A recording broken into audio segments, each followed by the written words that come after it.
For the last couple of years, there's been a pretty clear story in gaming. Xbox was putting their games on PlayStation, Sony is bringing exclusives to the PC, and Valve is building tech that could run Windows games on basically anything. You could play Fortnite on your iPad against someone on a $5,000 gaming PC, and the future seemed wide open. Play what you want, where you want, with whatever hardware you've got. Except that the future, well, just a little too good to be true. In the last couple of weeks, almost all of this has been thrown into question. Bloomberg reported that Sony are canceling PC ports, Xbox has a new CEO who's rethinking their strategy. With all of this, is Steam becoming too powerful? This next console war is about to look very, very different. I gotta say, when I read the report from Bloomberg that Sony are pulling out of their major single-player releases on PC, is a pretty big surprise. This has been a huge point of focus for them over the last few years. Ghost of Yotei and Saros, PS5 exclusives, even though supposedly Ghost of Yotei was pretty much complete. Wolverine, God of War, Ratchet & Clank. I mean,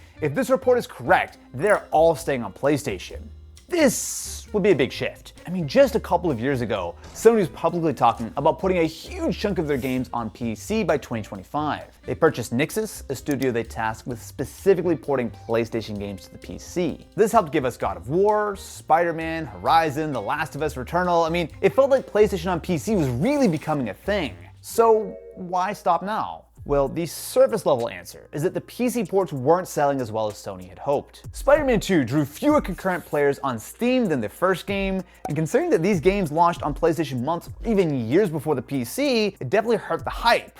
Well, at least that's what Sony would probably tell you. And it is true, but I think there's a much bigger reason that they don't want to admit. At GDC, Microsoft unveiled Project Helix, their next generation Xbox, and there are a lot of good details here. We know that it will be compatible with earlier Xbox games. It will be a significant step forward on the performance side thanks to their collaboration with AMD. They're talking about an order of magnitude better ray tracing performance, but I think the real selling point here is the fact that the Xbox is a PC. It is a Windows platform that also has the Xbox mode on top. So you should have a console-like interface, but importantly, the ability to play not only games from your Xbox library, but also from third-party stores such as Steam. I think that is the real key here, because the next generation of Xbox, I think, is truly going to kick off the console war yet again.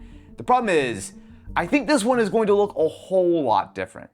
Alright, so don't freak out or anything, but your personal information is everywhere online. I'm talking home address, phone number, email, family members. I mean, it's all just sitting there on data broker sites for literally anyone to look up. That's where the sponsor of this video, Incogni, comes in.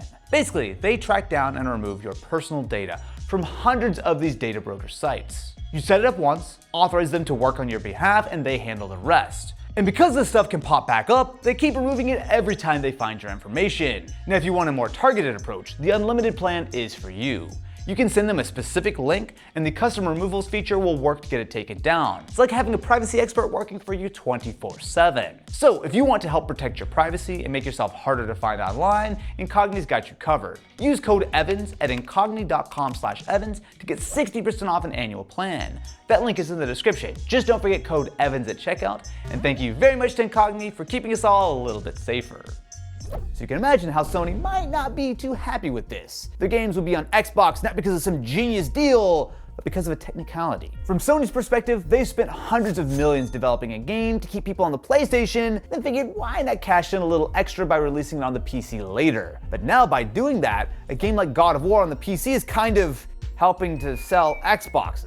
I think Sony looked at this and decided that the math was not working out. Any one of these individual problems on its own probably wasn't enough to make them change course, but with their games losing steam, the extra PC revenue just wasn't worth it anymore.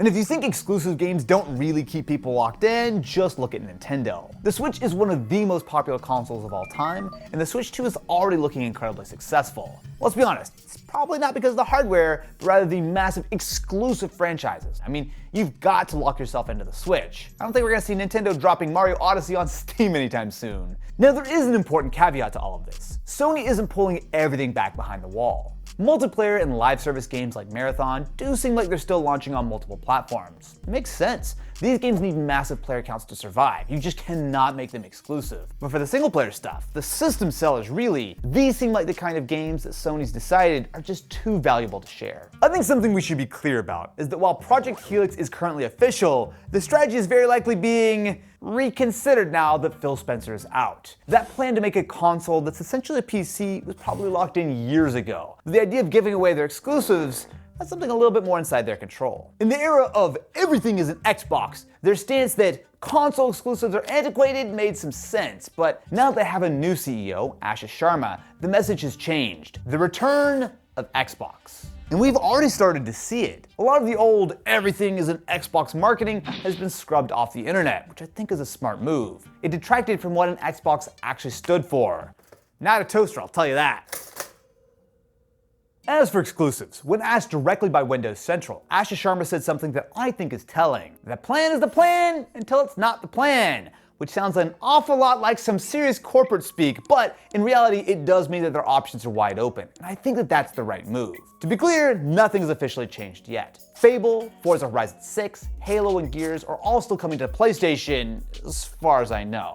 On one hand, Microsoft is pushing Xbox mode to all Windows PCs starting in April. They're turning Xbox into a platform that lives everywhere Windows does. I mean, it's the most open version of Xbox imaginable. It's a pretty big deal.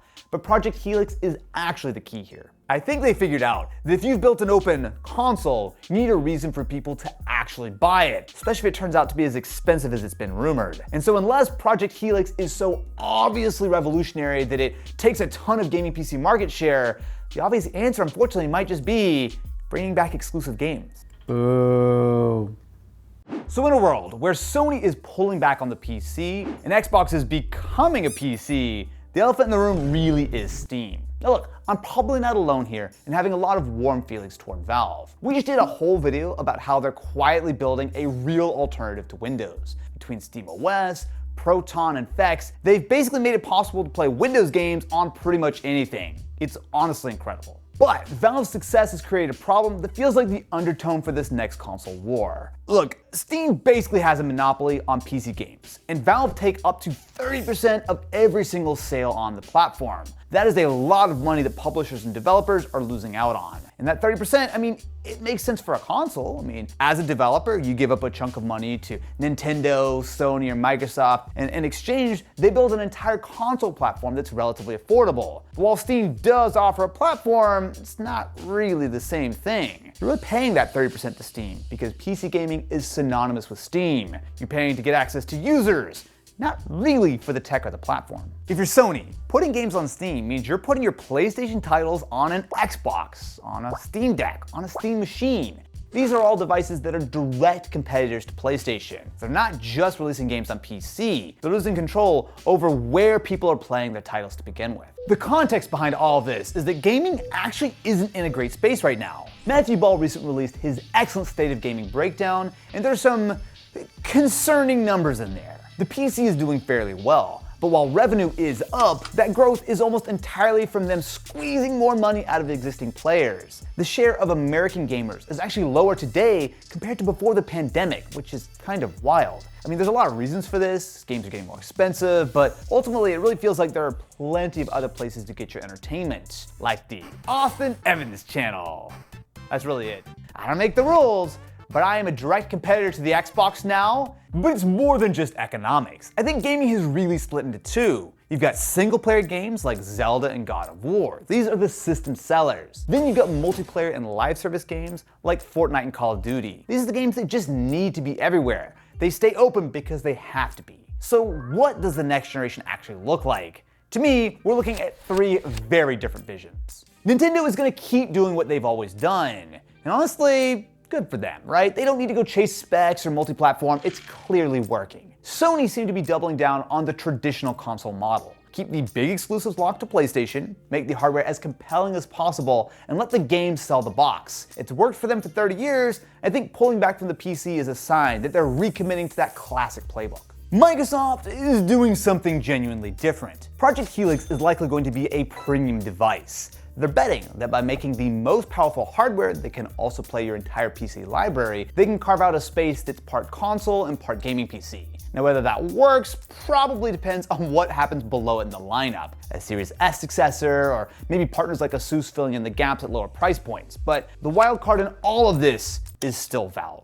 Because here's the thing, Sony pulling back from the PC doesn't hurt Valve much at all. Now sure, they lose some high-profile ports, but Steam's dominance is not built on PlayStation games. It's built on being the place where everything lives. With the next Xbox supporting Steam directly, Valve are at the very least in a stronger position out of all of this, and in some ways, they're becoming the real competition for PlayStation. I've had conversations with companies who seem to treat working with Valve as generally pretty good, but there's also this sort of wariness about just how much control they have. For now, nobody has a better alternative, and honestly, Steam is a pretty good platform for gamers. But as Valve continues to expand, SteamOS on third-party handhelds like the Legion Go, the Steam Machine as a true console competitor, and especially if tech like Fex eventually brings Steam games to phones, should any one company really have that much control? Put it all together, and I really think we're seeing the return of a very different console war. And I get it, that it sounds frustrating. We had a few years where everyone could play pretty much any game wherever they wanted, but at the end of the day, the companies are beholden to the shareholders. Well, except Valve, but Gaben's gotta fund his yacht somehow. I really think that this is an important moment for gaming. What Sony, Xbox, and Valve do next is going to define not just the next generation, but probably the next decade. And we are going to be covering all of it, so make sure to subscribe to the channel and ring-a-ling that ding-a-ling if you want more. We also recently covered the issues that Sony had with the PS6, as well as whether or not the Steam Deck is still really worth it in 2026. Strap in, my friends, it's gonna be a wild ride. They're betting that by making the most powerful hardware that can also play your entire PC library, the PC library,